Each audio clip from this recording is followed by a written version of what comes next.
Before diving into the design part, ask yourself what are your topics of interest, what are the needs of your territory, and how you can connect them into a project.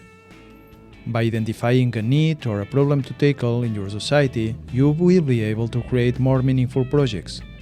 Once you find a topic, you can start reflecting about the kind of project you want to create. Thinking about the objectives, the needs, and which kind of impact you want to create in the local, national, and European levels. This reflection will help you to set the basis of your project. But you may ask, if I want to create a project, which steps should I take?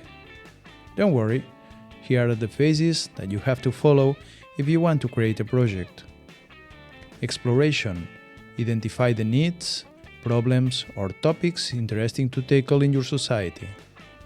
Brainstorm. Think about which topics interest you and how you can transform them into a project. Choosing topic. Choose a topic that suits your interests and tackles the needs that you identified. Designing. Start defining the project. Main name, objectives, target group, duration, impact, activities.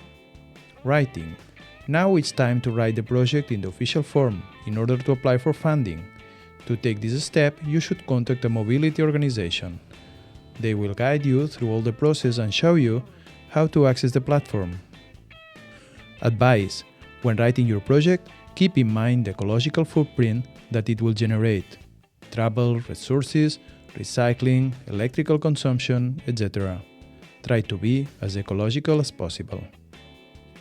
We are sure that being your first time, you have lots of questions about the management. Don't worry, it's normal. Taking a look into the guide will help you to figure out all that. Deadlines.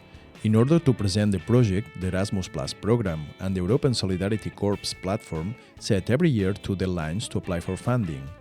Pay attention to the dates because if you miss them, you may not be able to apply for the project until some months later. Take a look into the official webpage to know their exact dates. Okay, you are ready with the details.